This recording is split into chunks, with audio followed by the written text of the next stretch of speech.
വളരെ എളുപ്പത്തിൽ ഉണ്ടാക്കാൻ പറ്റിയ ഒരു എരിശ്ശേരിയാണ് ഇന്നത്തെ എൻ്റെ വീഡിയോ. വളരെ സിമ്പിളായ തക്കാളി മുരിങ്ങക്കായ എരിശ്ശേരി. ഒരു ഇടത്തരം മുരിങ്ങക്കായ, 5 തക്കാളി. ഇത് നല്ല ചുമന്നതും പഴുത്തതുമാണ് ഏറ്റവും നല്ലത് കേട്ടോ. ഒരു 10-12 ചുവന്നുള്ളി. ഇത് നമുക്ക് കടുക് വറക്കാനും ഇതിൻ്റെ അകത്ത് ചേർക്കാനും കൂടെ ഉള്ളതാണ്. 4 പച്ചമുളക്, 1 കപ്പ് തേങ്ങ ചിരവിയത്, 1/2 ടീസ്പൂൺ മഞ്ഞൾപ്പൊടി, 1/2 ടീസ്പൂൺ മുളക് പൊടി, ഇത് കാശ്മീരി മുളക് പൊടിയാണ്, 1/2 ടീസ്പൂൺ ചെറിയ ജീരകം, 1/2 ടീസ്പൂൺ കടുക്, 3 അല്ലി വെളുത്തുള്ളി, 3 വറ്റൽമുളക്, കറിവേപ്പില, ഉപ്പ്, വെള്ളം, വെളിച്ചെണ്ണ. തക്കാളിക്ക ഇതുപോലെ അരിഞ്ഞ് വെച്ചിട്ടുണ്ട്. മുരിങ്ങക്കായ നീളത്തിൽ തന്നെ അരിഞ്ഞ് വെച്ച് ഉള്ളി ഒന്ന് ചെറുതാക്കി വെച്ചിട്ടുണ്ട്. ആദ്യമേ നമുക്ക് ഇതിനൊരു അരപ്പ് തയ്യാറാക്കി വെക്കാം. ഇതിൻ്റെ പകുതി തേങ്ങ,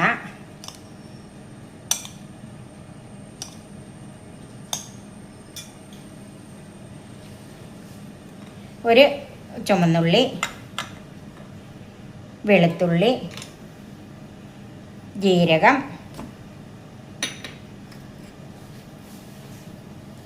ഇതിൻ്റെ പകുതി മഞ്ഞൾപ്പൊടി, പകുതി മുളക് പൊടി.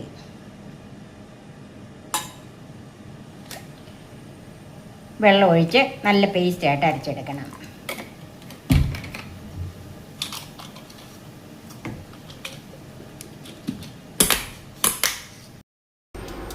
ചൂടായ പാനിലേക്ക് ഒരു 1.5 ടീസ്പൂൺ വെളിച്ചെണ്ണ ഒഴിച്ചു കൊടുക്കാം. ഇതിലേക്ക് ആദ്യം മുരിങ്ങക്കായ ഒന്ന് ചേർക്കാം.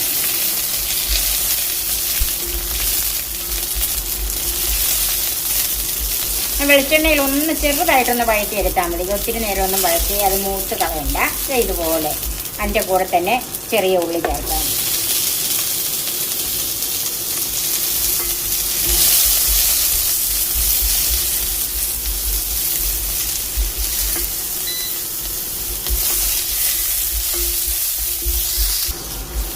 ഉള്ളി ഇത്രയും വഴന്നാൽ മതി, ഒത്തിരി അങ്ങ് വഴന്ന് പോകേണ്ട. അതിലേക്ക് തക്കാളി ചേർക്കാം.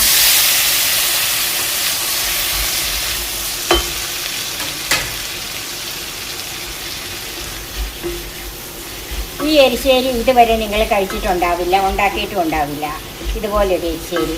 ഇത് തക്കാളി ഒന്നും ഒത്തിരി അങ്ങ് വഴന്ന് പോകാതെ ഒന്ന് ചെറുതായിട്ടെല്ലാം ഒന്ന് മൂത്ത് കിട്ടിയാൽ മതി. അപ്പം നിങ്ങൾ അവർക്ക് എരിശ്ശേരിക്ക് ഇങ്ങനെ വഴറ്റിയെടുക്കണമെന്ന്, പക്ഷേ ഈ എരിശ്ശേരിക്ക് ഇങ്ങനെ എല്ലാം ഒന്ന് വഴറ്റിയെടുക്കണം. ഇതിലേക്ക് ബാക്കി വെച്ചിരിക്കുന്ന മഞ്ഞൾപ്പൊടിയും മുളക് പൊടിയും ചേർക്കാം.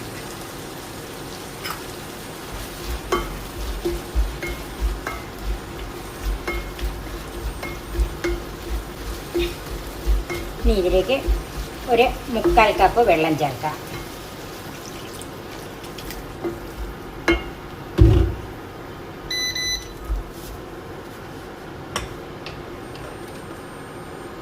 പച്ചമുളക് ചേർക്കാം.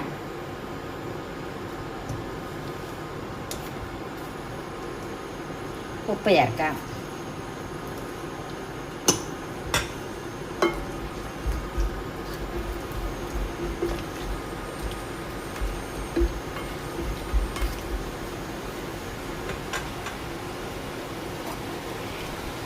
ഇതൊന്ന് അടച്ച് വെച്ച് വേവിക്കാം.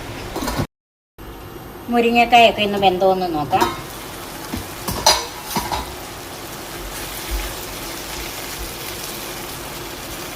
മുരിങ്ങക്കായ വെന്ത് പൊട്ടി വന്നിട്ടുണ്ട്. ഇനി അതിലേക്ക് അരച്ച് വെച്ചിരിക്കുന്ന അരപ്പ് ചേർക്കാം.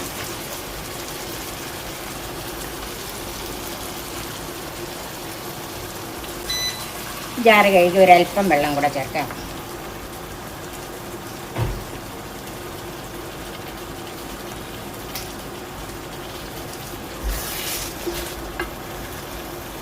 ഇതിൻ്റെ കൂടെ അല്പം കറിവേപ്പിലയും കൂടെ ചേർക്കാം. അരപ്പ് ചേർത്ത് കഴിഞ്ഞ് ഇത് കറി നന്നായിട്ടൊന്ന് തിളച്ച് വരണം. ആ അരപ്പിൻ്റെ പച്ചച്ചുവയൊന്ന് മാറിക്കിട്ടണം. ഇതിൻ്റെ ഉപ്പൊക്കെ ഒന്ന് നോക്കണം. അല്പം ഉപ്പും കൂടെ വേണം, ഇതും കൂടെ ചേർക്കുവാണ്.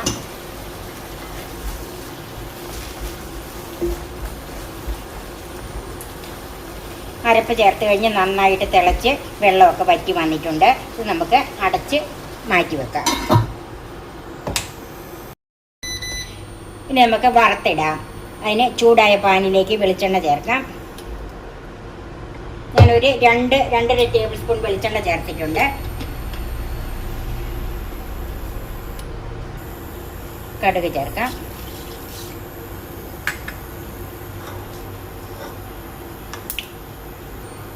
ഇതിലേക്ക് വറ്റൽമുളക് ചേർക്കാം. അതിൻ്റെ കൂടെ തന്നെ ചുമന്നുള്ളി, ഞാൻ കുറച്ച് കൂടുതൽ ചുമന്നുള്ളി ചേർത്തിട്ടുണ്ട്.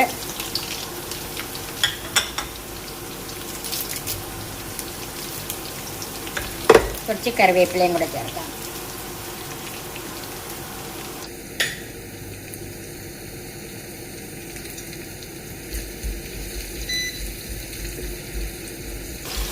ഉള്ളി ഒന്ന് വാടി വരണം.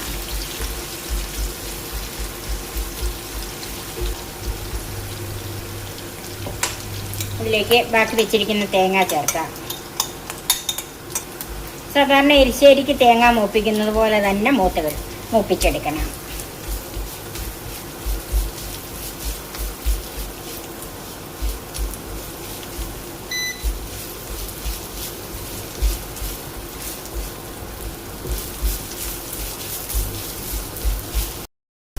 തേങ്ങ നന്നായിട്ട് ചുമന്ന് മൂത്ത് വന്നിട്ടുണ്ട്. നമുക്ക് മാറ്റി വെക്കാം.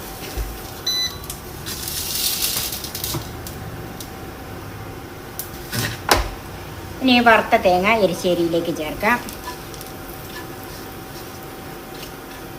ഞാനൊരല്പം മാറ്റി വെച്ചിട്ടുണ്ട്. ഇതൊരു 3 മിനിറ്റ് നേരത്തേക്കൊന്ന് അടച്ചു വെക്കാം. ഇപ്പോൾ ഒരു 3 മിനിറ്റായി. നമുക്കൊന്ന് നോക്കാം.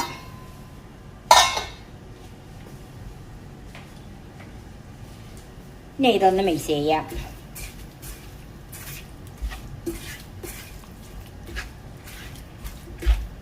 മുരിങ്ങക്ക, തക്കാളി, എരിശ്ശേരി റെഡിയായി. സർവിംഗ് ഡിഷിലേക്ക് മാറ്റാം. മാറ്റി വെച്ചിരിക്കുന്ന തേങ്ങാക്കൂട്ട് ചേർത്തൊന്ന് ഗാർണിഷ് ചെയ്യാം. വളരെ സിമ്പിളാണ്, എല്ലാവർക്കും പരീക്ഷിക്കാവുന്നതുമാണ്. അതുപോലെ വളരെ രുചികരവുമായ ഈ എരിശ്ശേരി ഈ ഓണത്തിന് നിങ്ങളും ഒന്ന് ഉണ്ടാക്കി നോക്കണം. എല്ലാവർക്കും ഇഷ്ടപ്പെടും. അത്രയ്ക്ക് രുചിയുള്ള ഒന്നാണിത്. എൻ്റെ ഈ ചാനൽ സബ്സ്ക്രൈബ് ചെയ്യാനും എൻ്റെ ഫേസ്ബുക്ക് പേജ് ലൈക്ക് ചെയ്യാനും ഷെയർ ചെയ്യാനും കമൻറ്റ്സ് അറിയിക്കാനും മറക്കരുത്. പുതിയ പുതിയ വിഭവങ്ങളുമായി നമുക്ക് വീണ്ടും കാണാം. ഞാൻ സോഫി കുര്യാക്കോസ്.